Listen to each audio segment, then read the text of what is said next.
Hello, Toxic Chatterers. This is Naran, and today we're chatting with Alex McCord, one of the stars of Bravo's hit series, The Real Housewives of New York, and author of Little Kids Big City, Tales from a Real House in New York City. Hi, Alex. Welcome to Toxic Chatter.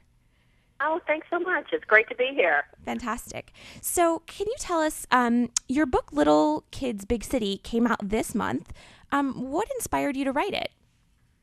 Well, it actually was back in 2004, way before The Real Housewives ever started. Simon and I came from the perspective that we were not going to have children. We were going to be double income, no kids, just setting around the globe. Yeah. Yes, I know, believe it or not. And after we'd been married about 3 years, we suddenly just experienced a sea change, and we thought, wow, we're getting more sentimental. We really do want to do this. We want to share the love. We want to have kids. Mm-hmm. And so I threw myself full tilt into the experience, and I read everything I could get my hands on, from the doctor books to the expert books to this crazy book from the 50s that tells you have to bring a peignoir and a full case of makeup to the hospital. I found that the stories that resonated with me the most were the stories from the trenches, from other moms and dads. Oh, I can't believe my kid did that. Oh, I can't believe my mother-in-law said that. And so when the boys were born, I started writing down their stories initially just for them to keep, just to have as a family memento. And in between babies, part of it was accepted for publication as part of an anthology. And that project wound up dying for whatever reason. But the experience stuck in the back of my head, and I thought, well, you know what? Maybe one of these days I'll make this into a book.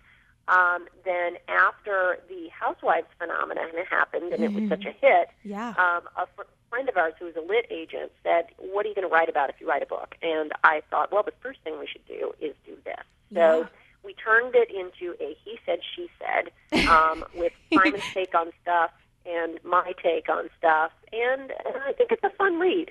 Oh, fantastic. So can you tell us, maybe winding back a little bit, where you grew up and, what did you study in school?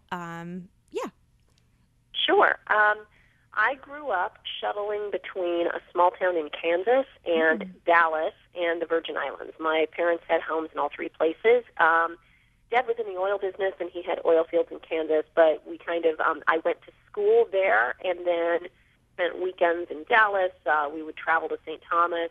Then I went to Northwestern University in Evanston, Illinois. Fantastic. Studied theater, and I was an actor for 10 years.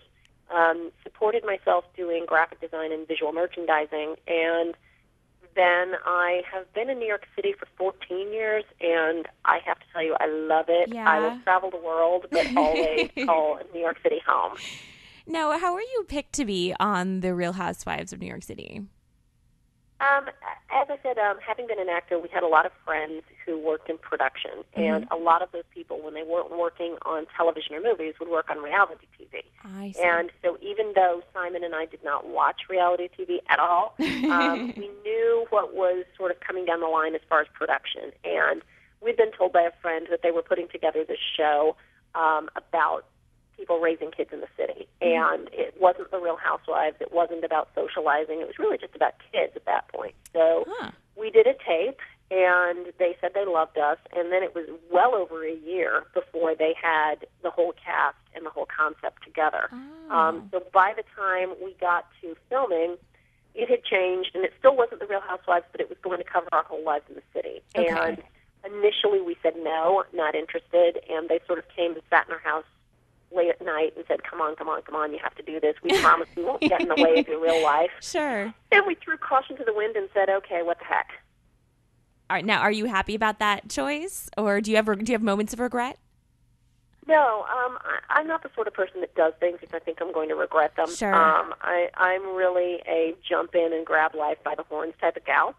And certainly we were not prepared to be as skewered in the first season as we were. Right. But thank goodness we just stayed on the horse and kept going. I know, because you guys are definitely the sanest people there. And the dynamic has definitely changed a lot.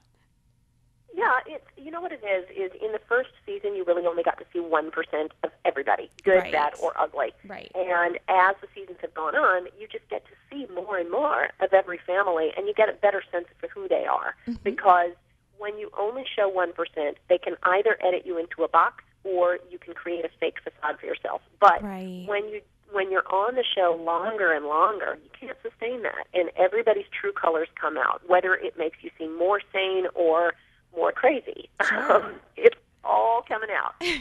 Now, you said that you initially didn't watch any reality TV. Is that still true?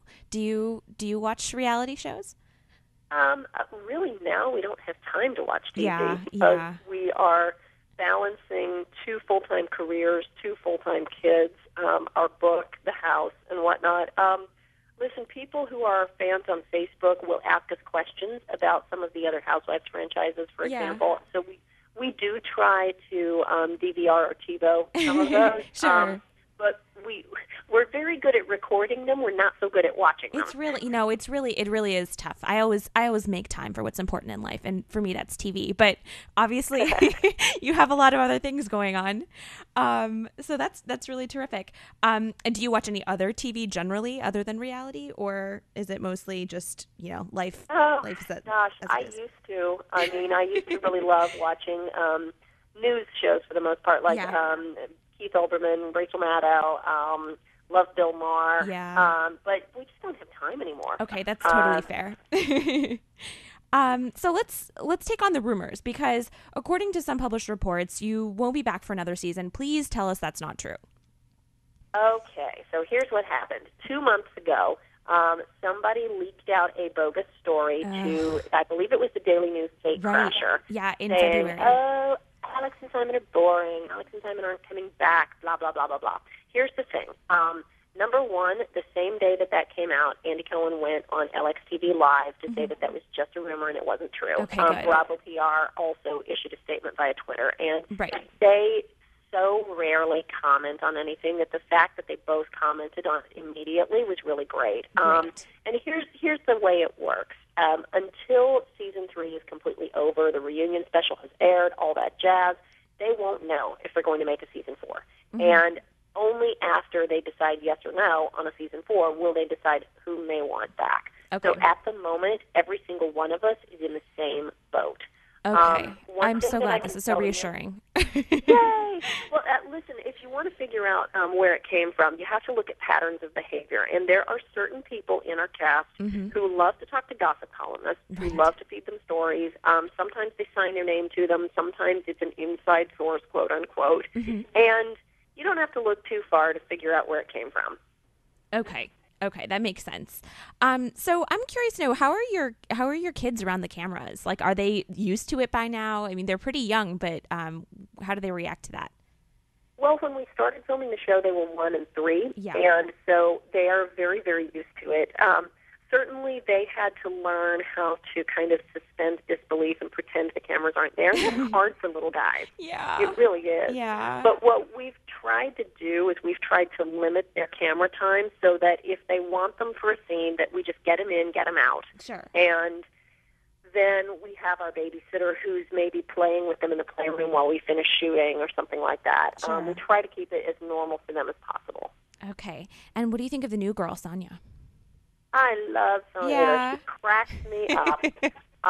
The only thing I'm sorry is that we didn't meet 10 years ago. Yeah. She is the type of girl where we can go and drink a glass of champagne and say, let's go do bad things. And what's next for you? I mean, you've written this book, and you kind of hinted at the fact that you might be interested in writing something else. What's on your plate, and what kind of gets you really exciting in terms of upcoming projects? Well, there are a lot of irons in the fire right now. Of course, we want to see how well this book sells. People have asked us to write about relationships because we are so open about our relationship on TV. Definitely. People have also asked us to write a cookbook because we cook at home for ourselves and the boys so often with our brand new kitchen that we remodeled. Yeah. We're going to see what happens. Let's see how well this sells. I started writing a novel quite a while ago that I would love to finish and publish. Ooh, what's that about, possibly? Well, it's about the experience of going on a reality show. Okay, that's good. So there are a lot of possibilities, and we're just going to see what happens. And it's exciting. Every day is a new day, and we're lucky that we have this platform from which to speak. Fantastic. Alex, it looks like our time is up, but we cannot thank you enough for chatting with us. And we look forward to seeing you on the rest of this season and hopefully the next one. Fantastic. Thanks so much.